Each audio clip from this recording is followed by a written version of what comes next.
అబ్బరే అయ్యా, మన మహిషపట్నంలో ఉన్నటువంటి పోలీస్ స్టేషన్లా ఇగో సిఐ సార్, అదేవిధంగా మన ఎస్ఐల ముందర ముగ్గురు మనగాళ్ళు మూతికి నల్లటి బట్ట వేసుకొని మంచిగా కూర్చున్నారు. చూడండి ఎంత పెద్ద ఘనకార్యం చేసిళ్ళు ఏమో అని అనుకుంటున్నారా?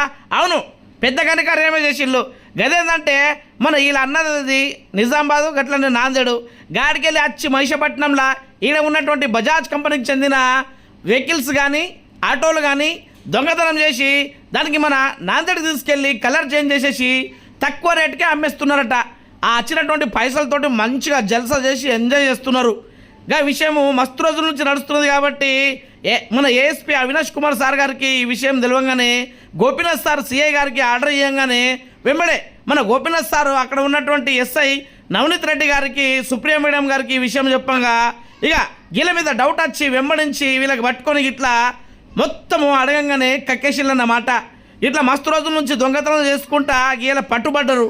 అందుకే మన ఇంట్లో చుట్టుపక్కల కానీ ఎవరికి మీద అనుమానం కలిగితే వెంబడే పోలీస్ స్టేషన్కు ఫోన్ చేసి చెప్పుండి. గట్లనే సరే ఇంట్లోకి కూడా తాళం మంచిగా పెట్టి ఫోన్లు